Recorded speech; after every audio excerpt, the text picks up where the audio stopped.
دلتنگم نزار، چه میدونی دلتنگی چه کرده با دلم، تو دلم چیا آشوبم نکن تا نشده این روزا دوریت قاتلم، تو رو خدا بیا. دنیام سر جای خودش نیست، تأثیر تماشای تو اینه، یا من دل بی جنبه ای دارم یا عاقبت عشق اینه.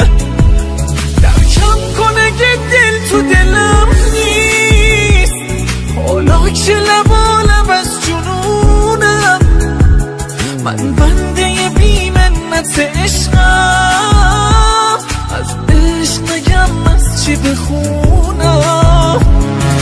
دلتنگم نزار، چه میدونی دلتنگی چه کرده با دلم، تو دلم چیا آشوبم مکن تو نشده این روزا دوریت قاتلم، تو رو خدا بیا.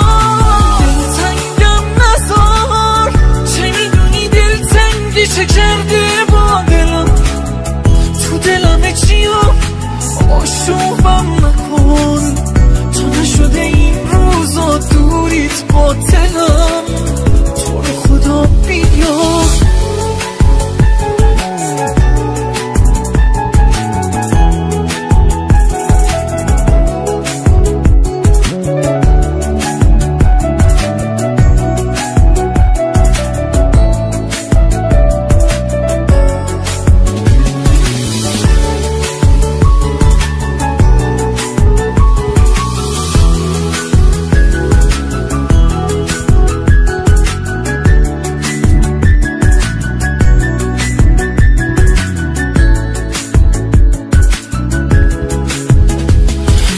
مثل تو میتونه بگیره نبض من حیرون رو تو دستش، کی جز تو منو 100 دفعه کشته، تو قاهله چشمای مستش، اینقدر عزیزی که کنارت هر خاطر در حکمه رویاست، آغوش تو وقت بی کسی خواب آروم ترین نقطه دنیاست.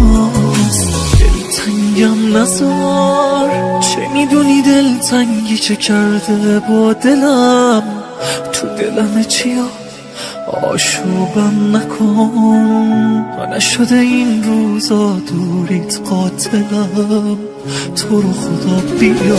دلتنگم نزار، چه میدونی دلتنگی چه کرده با دلم، تو دلم چیا آشوبم نکن تا نشده این روزا دوریت قاتلم.